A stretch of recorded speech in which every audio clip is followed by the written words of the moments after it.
Tune in to the Dating Advisory Board show, Wednesdays at 6 p.m. to learn how to lead your love life like a CEO leads a company, the Business of Dating show.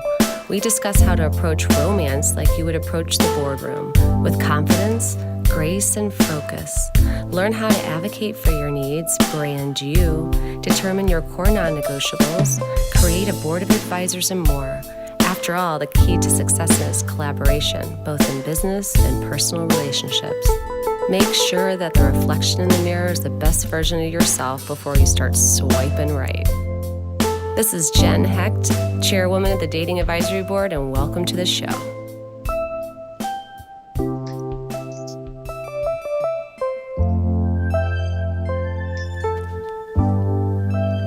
Well, hello and welcome to the Dating Advisory Board. I am your host, Jen Hecht. We have an unbelievable episode for you guys tonight. We have the dating guru, Evan Mark Katz, on the line. So excited Thank you for being on the show with us. You are amazing. And I also have Eve Monica here with us too. And Amema Karma got stuck in 2 hours of traffic and still was 30 minutes away. So she has joined via phone. So welcome to DC. Yeah. So we didn't hear. Can you hear Mema? Mema, are you there? I'm here. Can you guys hear Oh, yeah, me? great. Yes. Just want to make sure. We've got Awesome. everybody here. So I want to just give a brief background for those of you who don't know Evan. Evan is known as the personal trainer for smart, strong, successful women. Evan has been helping women singles since 2003. He is the author of 4 books, most recently Believe in Love, so make sure you go out and get it. And has been featured in hundreds of media outlets, including Today, the New York Times, and CNN. In 2016, Evan's blog got over 10 million readers, and over 1,000 women graduated from Love You, his 6-month video course that helps women understand men and find love. I mean, I think I'm going to take it.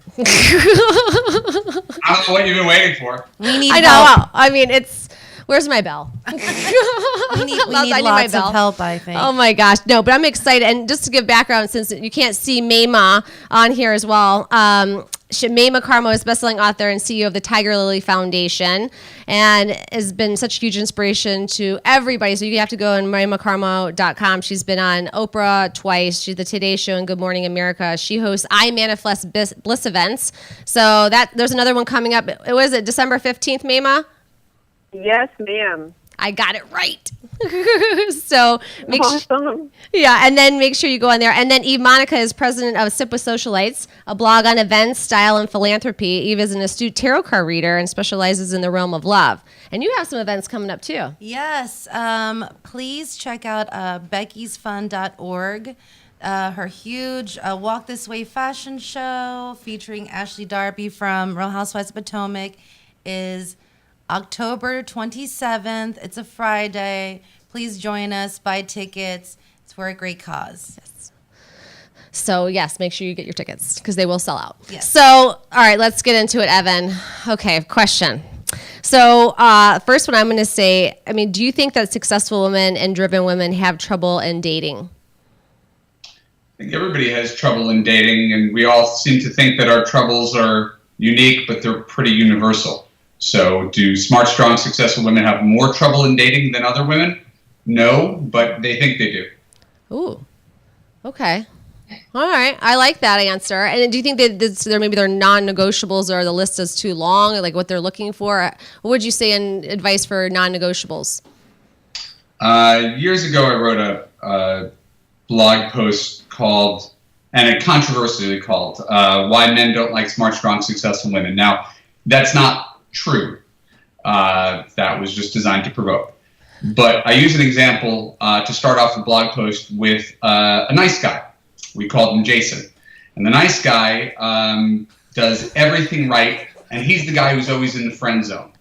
And so the nice guy concludes that, you know what's wrong? Women don't like nice. They want jerks.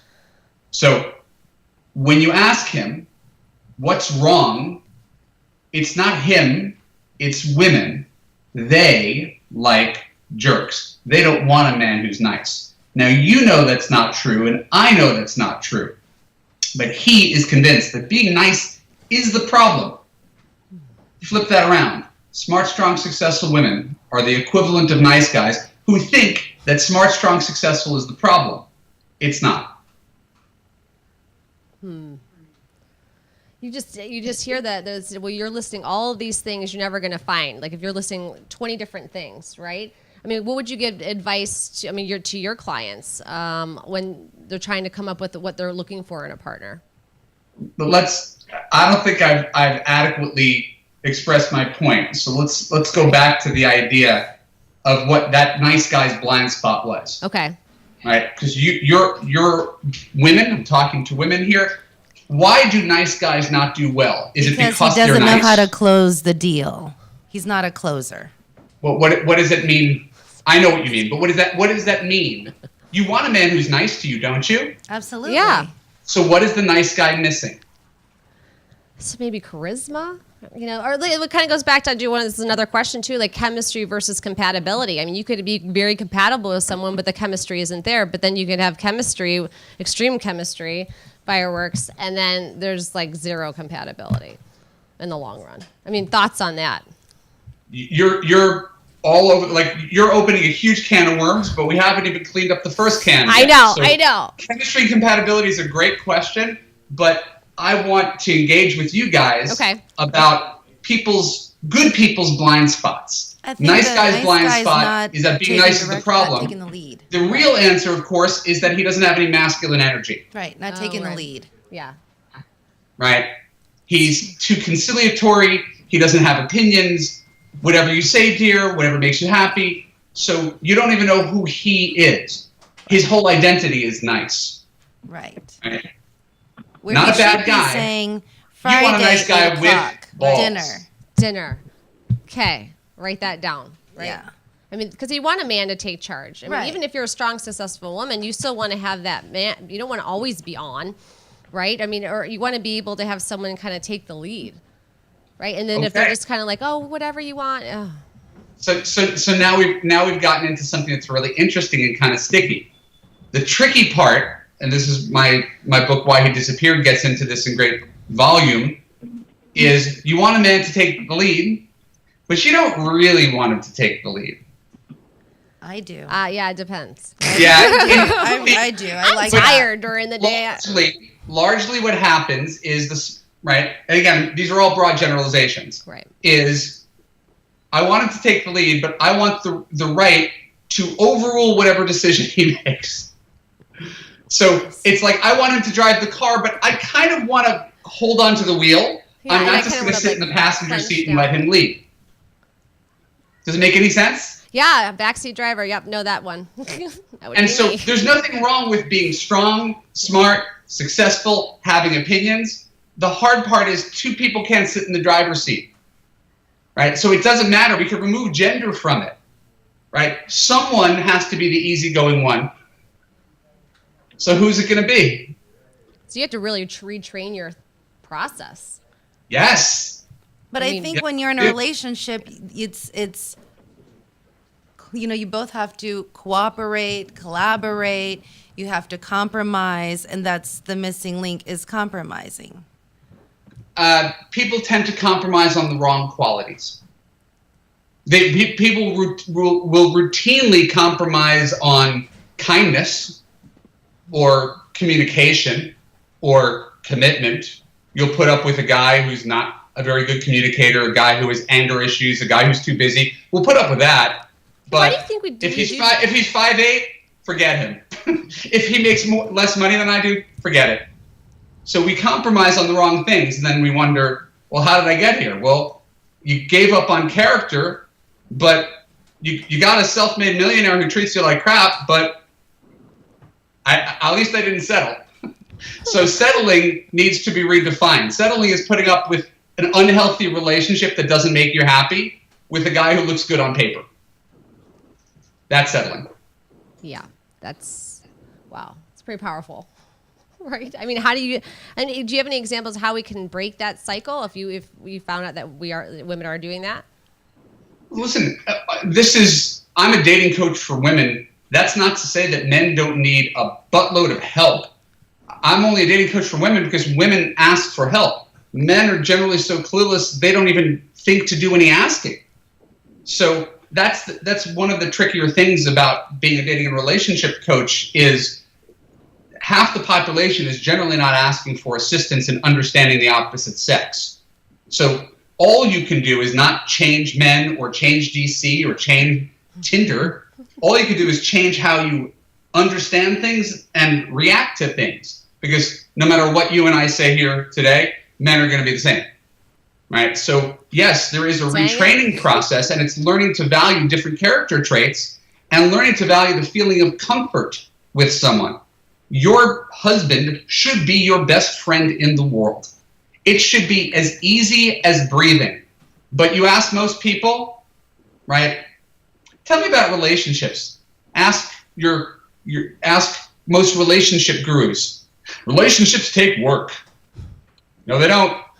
Good relationships are easy. And if you've never had an easy relationship before, it's because you never chose an easy relationship before.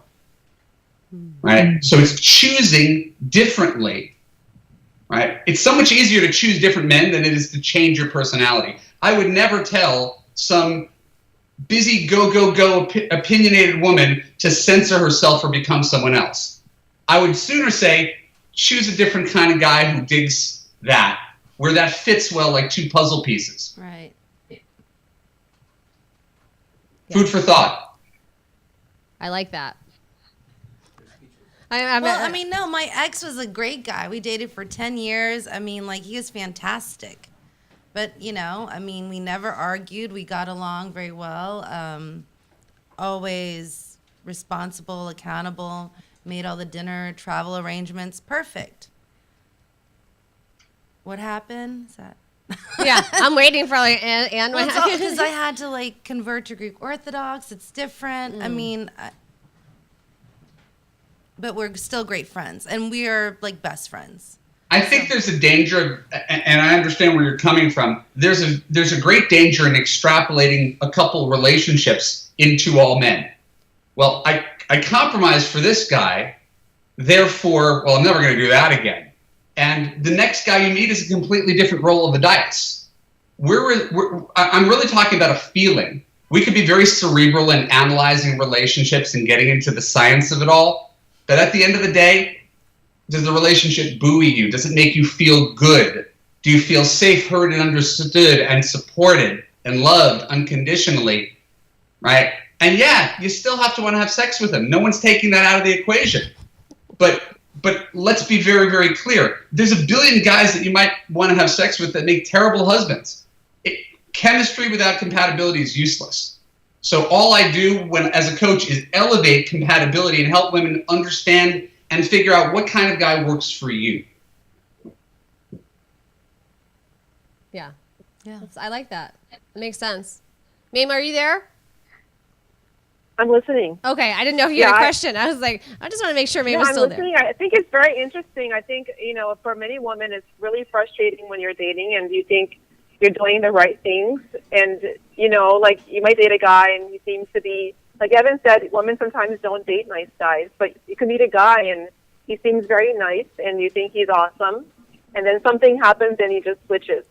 I think the thing that I think about in many women is what happens when they do switch? Is it because, the guy could be not into you, which is normal because women get it, we guys and date them and we get, we're not into them either after a while. But is it the not into you thing? Is it that, the guy gets scared? What is it that happens after that 3 to 6 month phase that most people tend to get afraid or things kind of just don't work out? I think men have that question and women have the same question too. What are your thoughts on that, Evan? I think it's a good question, which is why I have a book called Why He Disappeared. It's a pretty common, popular question. It's one that defies easy, pat answers, so it's somewhat hard to engage with. Sometimes you're going to try to reverse engineer something and make sense of a situation, right? Humans try to make meaning of the inexplicable.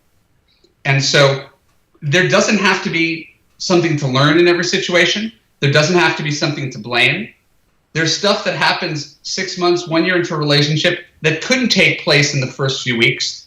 You couldn't see it coming, right? And I think any of us, if we're bright enough to put ourselves in the other person's shoes and see things from both sides of the aisle, we'll realize any woman who's ever dumped me did so with cause. I always felt jilted and hurt, but it doesn't mean there was anything wrong with me, and it doesn't mean there's anything wrong with them. I think of it more like trying on a pair of shoes. Either it fits or it doesn't fit, right? But you don't get angry at your feet, and you don't give up on wearing shoes. Sometimes you do. Okay. When your toes hurt.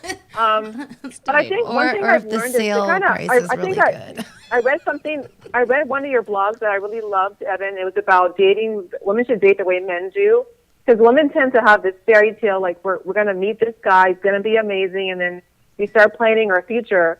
Where the guy's kind of saying, she's fun, she's great, let me see what happens.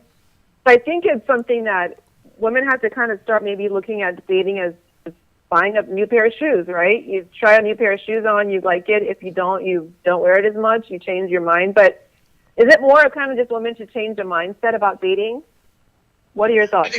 I think changing one's mindset is about the only thing you can do with dating. Correct. Short of some sort of, miracle makeover or personality-ectomy, the truth is all we can do is have a better understanding of how this works. And our false expectations about how dating is supposed to work or how the opposite sex is supposed to work is really the architect of a lot of our problems. You can't get online and say, I'm going to dial up my husband in the next 30 days, and if I don't, I'm done. You're setting yourself up for failure. You're setting yourself up for failure if you think that, I slept with him, therefore he's my boyfriend. How many times do you have to have that experience to know that men could quite easily separate sex and emotion? So there's no judgment on anybody, right? And it's right. I'm a coach for women. I don't judge women, but I often point out to women how you want the world to work, right? If there's some cognitive dissonance between how you want things to be and how things are, you gotta catch up with reality. And reality is the next guy you go on a blind date with, odds are he's not going to be your husband. So why get so surprised, disappointed, and deflated at what is utterly predictable? So let me ask a question. So a lot of times a girl might have a set of things in her back pocket that are her non-negotiables, which I think is important. And so in a certain criteria, you have like your value system. For me, I have a list of things where he has to be into family. He has to be into, he has to care about other people and philanthropy. Like there's certain things about kindness and so forth. Do you think that the checklist is a bad idea to have, or is it something that women, should keep in place? Like having that list of certain things that you're just not going to bend on. That's a wonderful, thoughtful question, and predictably, there's a complex answer to it.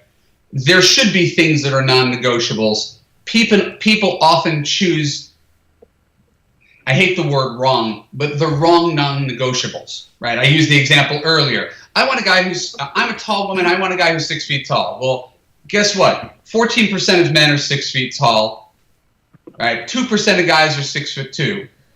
Tall is not the answer to anything. But for someone, that's a non-negotiable, and she refuses to give on it. You mentioned his belief in philanthropy. That, to me, is not a non-negotiable. For you, it may be, but then I would ask the question, are there a lot of great men out there who don't spend any time thinking of philanthropy? Can they love you, treat you well, support your belief in philanthropy, or do they have to do the exact same thing? That's the must-love dogs question. He doesn't have to love dogs. He has to put up with your dogs, right? So we have this tendency, men and women alike, to want to date our opposite. Not our opposite, our clone, right? The person who's just like you with a penis. Oh, where is that? Where can I find that? I love it. Where is that? You would kill each other. You would. So the answer is that's not, really, I that's a need great a guy answer. who's a vegan because I'm a vegan, or who into philanthropy because I'm into philanthropy. How does he treat me? What do we want as a couple out of life? How do we handle conflict? these are things that you don't see in an online dating profile. These are things you can't always ascertain on a first date. This is why you date someone for a couple years. Because two people who donate to liberal causes don't necessarily make for a great couple. It's just two people who donate to liberal causes. Yeah, no, I totally get that. What I meant was somebody, because my work is philanthropy, so it's all I do 24/7. So having somebody who cares and supports that is important to me. But he doesn't have to be in my field. But I think he can support you. Right? My world is self-help. Right? I've been doing this for 15 years. My wife is the person voted least likely to pick up a self-help book. There's literally nothing she will ever do. The woman I married is going to die the same exact way with no growth and evolution whatsoever. Oh. Wow. And she'll be the first to tell you that. And when I said, why don't you do self-help? She goes, you do self-help and I'm happier than you are. And she won the argument. Oh, that's hilarious. That is so funny. So the answer is not he has to be into philanthropy. He has to be into you. You're into philanthropy. Well, I guess you're right. I like how you rephrased what I said, and that was my point. He doesn't have to do what I do, but he has to support me, right? And I was supporting him as well, right? And that is perfectly reasonable. You don't want a guy who makes fun of your endeavors or tries to thwart your endeavors. Yeah, those. But he does not have to really. I mean, and that's this philanthropy is just a stand-in for anything. You can literally substitute anything, and couples who are different find their way all the time because of how they feel in each other's presence and treat each other. You don't need someone who's the same religion. You don't need someone who's the same political persuasion. You don't need someone who... It's true. All these things are negotiable. Non-negotiable. Your list, kindness, communication, commitment, character, consistency. That's non-negotiable. I think he's spot on, Mayma, and I think that he is. It's just having him say that to you has just opened the door for a wider pool of guys. Absolutely. Well, that's awesome. Well, we're gonna take a real. Well, I have the wide pool. I got to figure out which one. Well, I mean, like a wider pool, because if you're not just focusing on guys in philanthropy, you're involved in that. It's a lot more guys. Because a lot of guys really may not be. They're more into maybe sports sometimes. Yeah, and I think you just get it too narrow to see football. Yeah. They talk themselves out of online dating. We're gonna take it. Trust me, I've watched football games. I've gone to sporting events. I'm pretty flexible. I just think that. I think what Evan said is really spot on. It does. Women should be. I guess we should be more open about, what the person wants. Exactly what they want, and it's really about our core values. Like, is he good to me? Does he listen to me? Can we communicate clearly? Like, those things are probably much more important, non-negotiables than is he into philanthropy or does he like, my dog or my shoes or something like that, I mean, isn't it like those important things? Right? Not who is he on paper. How does he treat you and how do you feel in his presence? Yeah, that's powerful. Right. That's a tweetable moment. Yeah. Tweetable moment. Yeah, that's so true. That's so true. I know. I know I'm in the car, so I'm trying to make up for not being there in person because I would ask a ton more questions. But so I dated guys where they're great guys, but I don't feel like they're listening to me or paying attention or they're caring. And I've had to step away. And, I love what you said about that. Having that checklist is important, Evan. But I think, like you said, do you feel good? Does he make you feel better? Or does he make your life better? I mean, I don't want anyone to complete me. I am complete on my own. But you want somebody who's going to enhance your life. Is that a correct assumption? I think you need a guy who is foundational, who's really like the rock where you can rest after you had a bad day, where you can let down your guard, be yourself, be vulnerable, and know that he's going to hear you and be devoted to you sort of no matter what. And so many people sacrifice that, right, in lieu of something that, again, is on paper more enticing or sexy. And it happens all the time. No one is saying that sex is not important or chemistry isn't important, but if we have a choice of compromising on chemistry or compatibility, compromise on chemistry all the time, right? You don't compromise on compatibility because think about it. We go back to the shoe metaphor, right? You're going to run a marathon, right? It's a long race. Your life is a marathon. What kind of shoes are you going to wear? Are you going to wear the strappy Jimmy Choo sexy heels?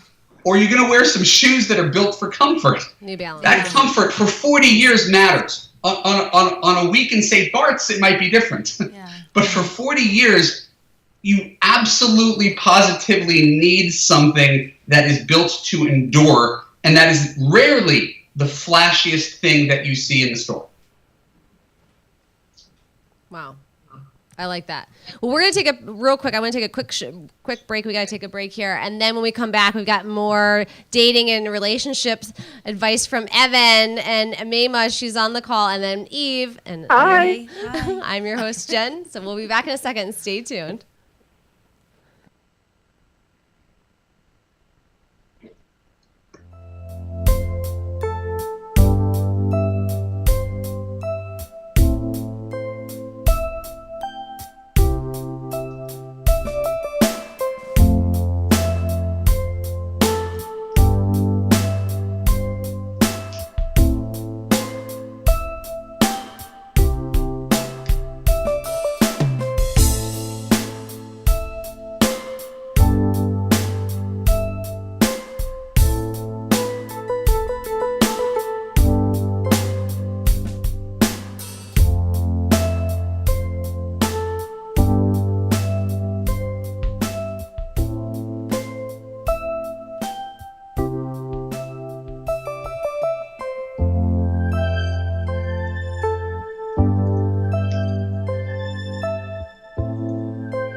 Well, hello and welcome back to the Dating Advisory Board. We have the Evan Mark Katz with us today.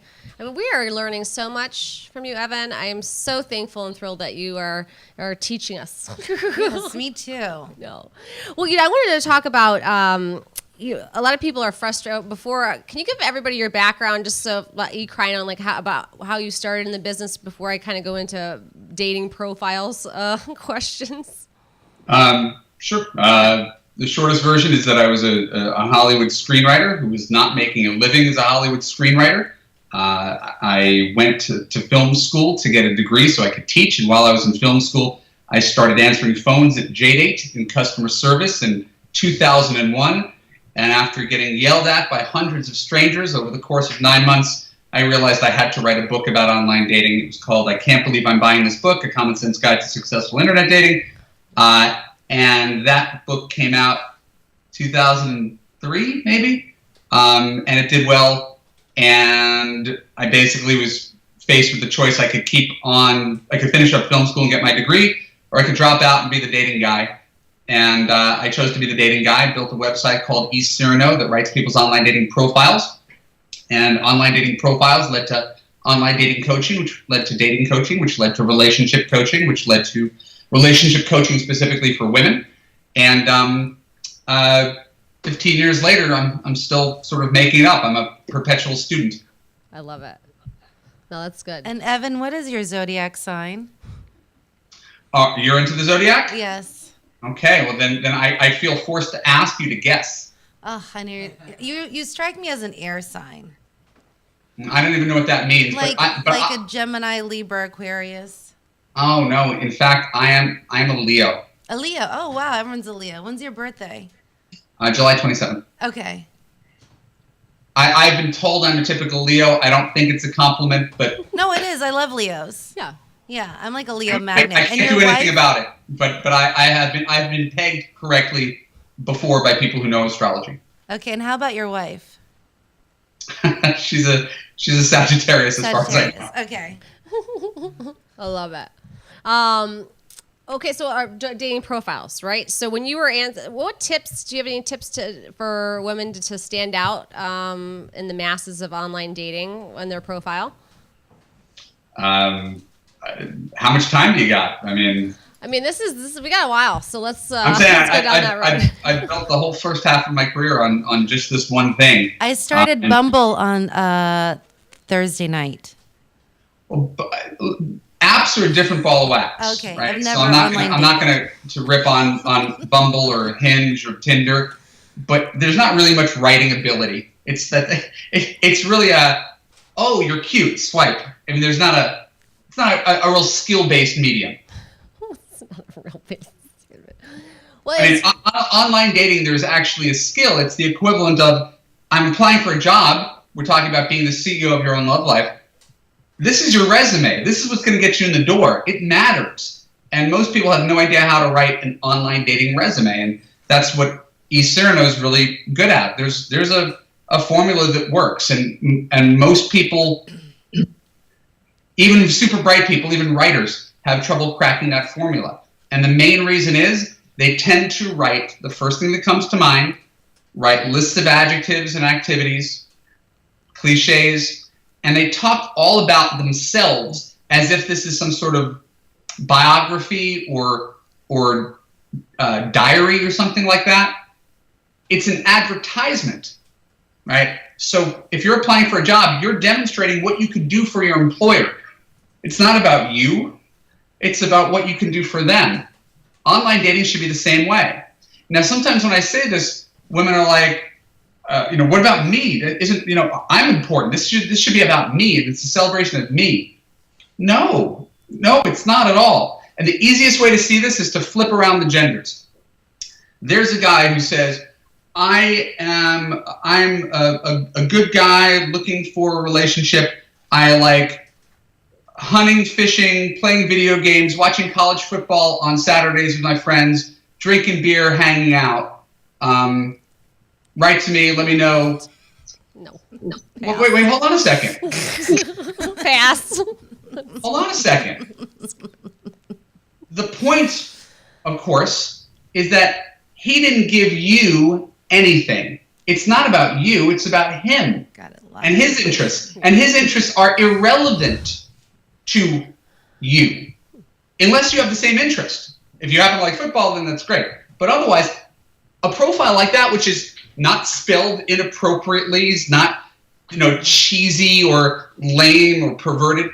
There's nothing wrong with what he wrote, except there's nothing in it for you. So the same guy writes, I cut out of work early on Friday to pick up your mom from the hospital after her breast biopsy. Okay? It's literally the same guy who likes video games and college football. But he just threw this in my face now. I'm just telling you that what I just came up with one sentence that illustrates a guy is a good guy. Oh. Right? One example, and I could come up with 20 more. But it's the same exact person who likes video games and college football is the guy who cut out of work early to pick up your mom from the hospital. The mom from the hospital guy is very attractive because it's about you, not about him. That's my point.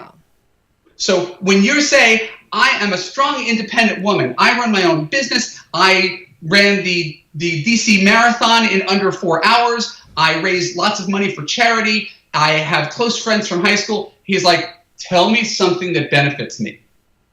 Tell me something that affects me. So you're writing for an audience. If you're a heterosexual woman, you're writing for men. You better demonstrate why your good qualities affect him. How are you a great girlfriend? You're intelligent? How does he benefit from your intelligence? My wife explains Shakespeare plays to me. I don't care that she graduated with a math major from UCSD in 1987. I care that she makes sense of A Midsummer's Night's Dream because I can't follow it. I love that. Oh my God. It's not about you. It's about your audience. Take your qualities and demonstrate how someone gets something out of you. He doesn't care. He doesn't care about your stuff no more than you care about his. And that's why I was demonstrating that. Evan, so what I put on mine was I'm new to online dating. I'm open-minded, and I'm looking for a new adventure. Oh, how do they say this in the South? Bless your heart. That's terrible. My grandma's she's from Atlanta. What kind of adventure do you want, Eve? I mean, You you want gotta be Something, specific. I want Because- some excitement. I'm adventurous. You're open to everything, Would you do me a favor and remove any adjective from your profile? Anything that you use to describe yourself, throw it out. So instead of saying, I am adventurous, tell me a story about something adventurous you did with a boyfriend. Oh. Instead of saying, I'm open-minded, Fair. give me an example of some time that you changed your mind. Right. I like that. Yeah. People should do that in business too when they're trying to. It's actually good for the boardroom. So I guess what you're saying, Evan, is taking a more business approach to dating than just dating. Because I do marketing, and when we promote things, we promote to make the customer interested in buying the objects, right? So we sell ourselves on what we want them to purchase. So a dating profile should be kind of like a resume for, kind of appealing to the guy's interest. I mean, you want to be authentic, right? But you want to be able to kind of sell what benefit you offer this person. Is that what you're saying in a nutshell? I am, and it's very, very hard to do because people don't think like this. It's why marketing is $1 billion profession. Yeah. Online dating profile writing is not $1 billion profession. Right. There's a very small number of people who crack that code, and it doesn't cost much to invest in yourself and have men respond to you wildly differently than they have before. I've never met an intelligent woman who thinks she's got a shitty profile. Right. And I've never had someone whose profile couldn't use improving. Great guys, swiped on. Yeah, because you don't how do you know what pictures to put up? Should they be professional? Should they not? And what to write? I mean, it can be overwhelming, especially if you don't know. I agree. I'm the person who hires a plumber. I could go watch a YouTube video, but I would sooner put it in the hands of experts. And again, not everybody's in that position. Some people are do-it-yourself people, but if doing it yourself is not attracting the quantity or quality of men that you want, you can't just blame men. It's true. Right. And then, I mean, would you say too, be careful what kind of pictures you're posting too, to attract certain people, or does it matter if are they even reading it? Are they even men even reading? Yes. Let's go back to marketing, shall we? Yeah. Right. The packaging matters. Yes. It's what Absolutely. the advertisement. It's going to get you to look within. So a good picture, a picture that is recent and professional and flattering. Shows your body, shows a hint of cleavage or some skin. You're trying to get someone to buy. Yeah. So great, you got my attention. Now I'm going to read to find out if I want to look further. If you give them nothing, and women say it all the time, men don't read profiles. You haven't given them anything to read. Why are they always commenting on my looks? Because it's literally the only thing you've given them. You gave them some sexy picture. They comment on the sexy picture because your profile says, I'm nice, smart, kind, warm, funny. I like hiking, biking, movies, music, travel. I'm looking for my best friend and lover and partner in crime for a lifetime of love and laughter. If you want to learn more, reach out to me. Can't wait to hear from you. It's a nothing burger of a profile, right? And it's completely honest and sincere and spell checked, and literally every woman on the planet could write it. So this isn't easy, but it's very easy to move the needle since the competition is so not fierce. Look at the profiles that are on a dating site. Look at men's profiles. Look at the women competition. It's terrible. It is not hard to stand out, but most people just don't know how. Wow. So you gotta. So that's great feedback. So I want to kind of change the topic a little bit. I wish I was there to daggone traffic.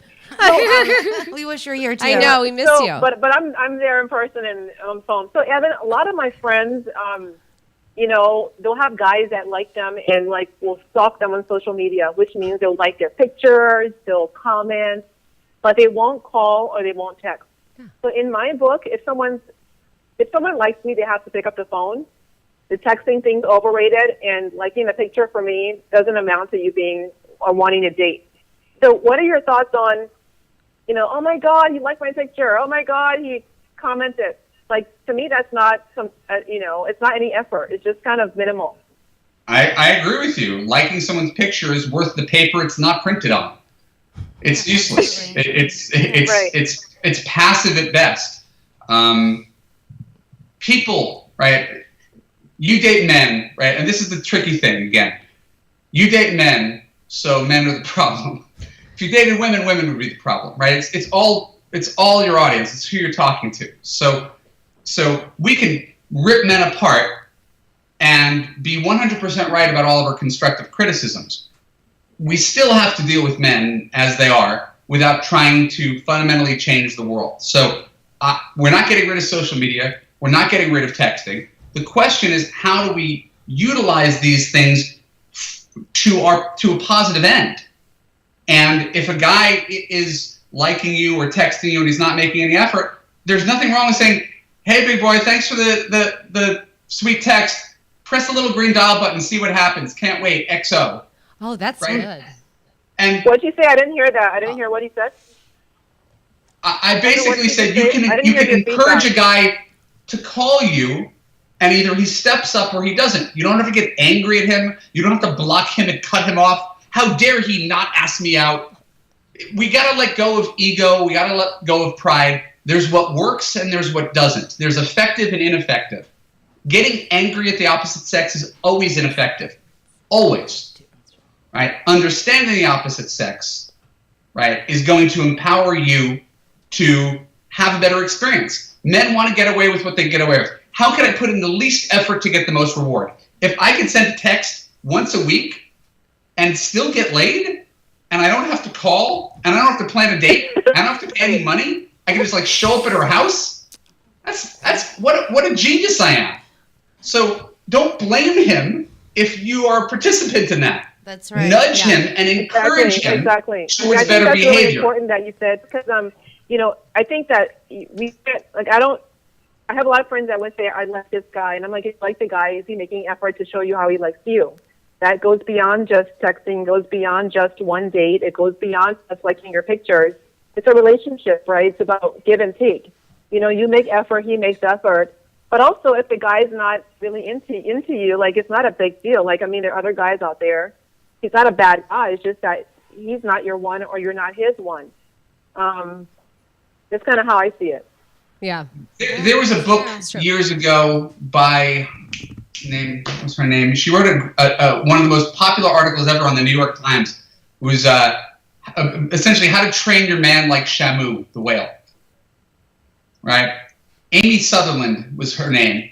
The New York Times article became a book. But her point was, and she was like an animal trainer, she goes, no one has ever gotten a seal to balance a ball on its nose by nagging it. Right? And it's true. How do you get a seal to do anything? You give him a fish. You give him positive reinforcement. Yeah. They'll do whatever you want with positive reinforcement.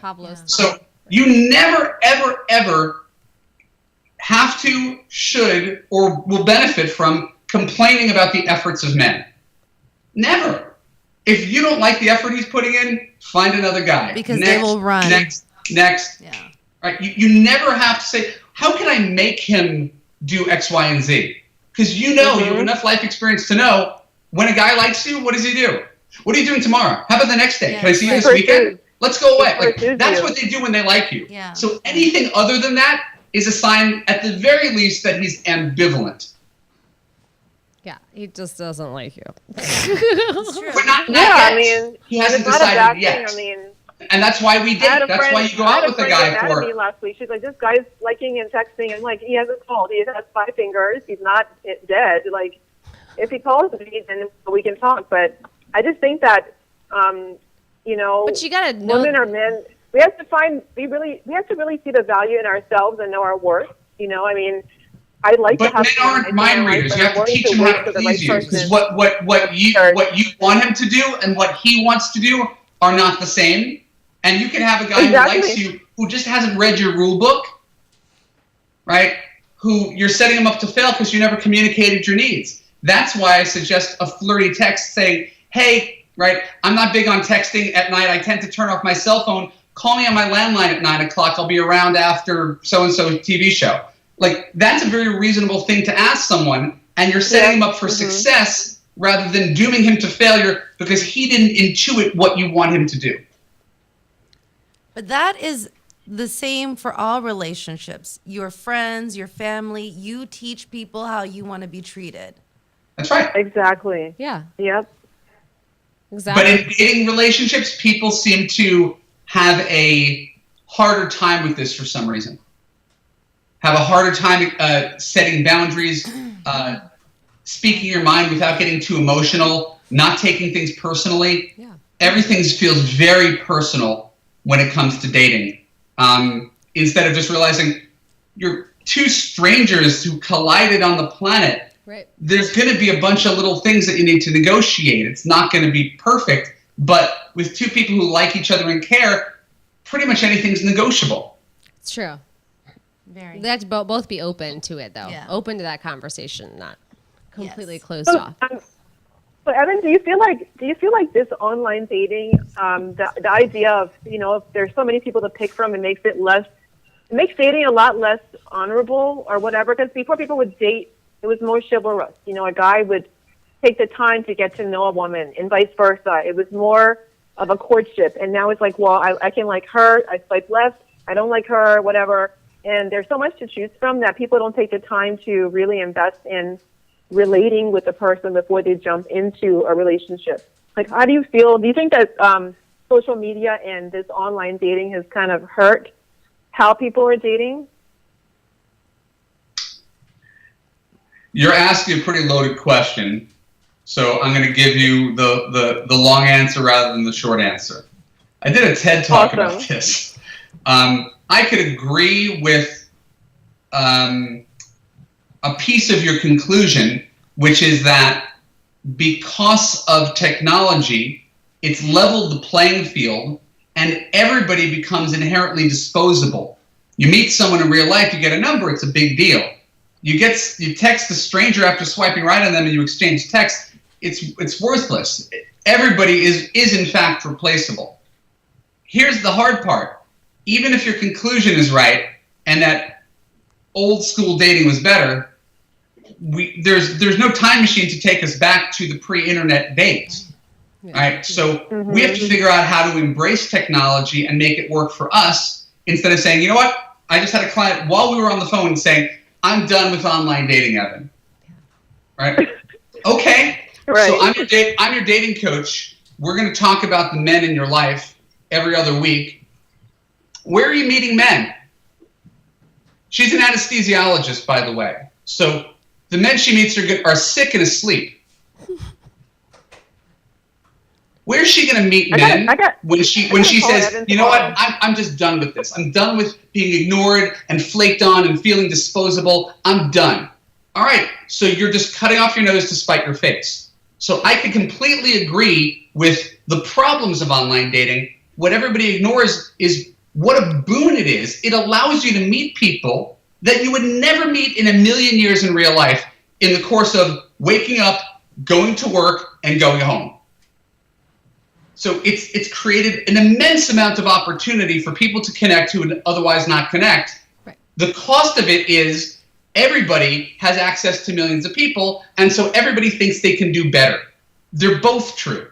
But if you remove online dating from the equation, how many men are you going to go out with in the next calendar year? That's a good point. Right. Interesting. Yeah. Hey, Mima, That's very, very good feedback. Hey, Mima, I got 2 minutes. I got to wrap up. So we have another show. But so, Evan, can you talk really quick about some of your upcoming, if you have another Love You or what you're working on, and how everybody can get in touch with you? My name is Evan Markatz. I'm a dating coach for strong, successful women. I give away more advice than pretty much anybody on the internet. You go to www.evanmarkatz.com.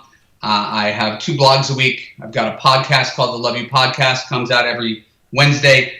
I have a newsletter that goes out on Tuesdays and Thursdays. I have private coaching, group coaching, ebooks, audio programs, video programs. Wherever you're at in the world, whatever age you are, if you are struggling to understand men and find love, please look me up. I'll give you free information until you drop. And if you like the free, then there's paid. But just take a taste of the free and see if it makes sense to you. And I'd be honored if you wrote me an email in 3 years that said you never paid me $1, but you got married. I like those emails too. Oh, that's awesome. You're fantastic. I know, you're the best, Evan. Thank you so much for being on the show. Yeah, you were wonderful. It was I great know. chatting with you, Evan. Thank you for all the great the wisdom. All right. Now we got to go and write our profiles. Yeah. Yeah. eCyrano.com. Oh, that's right, because I'll just go there. But everyone that I swiped on wrote me back, so That's good. I think I have good pictures. Yeah, you do. But thank you so much. Again, make sure that you go and subscribe to Evan's podcast, Love You, as well as evanmarkhatz.com, and get all the information. I love his newsletters. You've got to go sign up for him. He is very insightful, and I really appreciate you being on the show. So thank you so much. You're Thank so you so much awesome. for having me. I Thank really you. appreciate it. Thanks. All right. Thanks, Evan. Thank you. All right, everybody, have a great week, and thanks for tuning in. Have a good day. See you.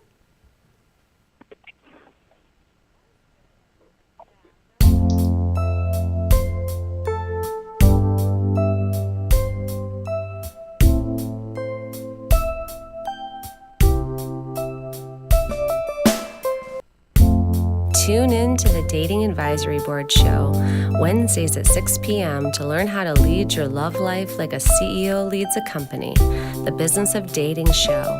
We discuss how to approach romance like you would approach the boardroom, with confidence, grace, and focus. Learn how to advocate for your needs, brand you, determine your core non-negotiables, create a board of advisors, and more.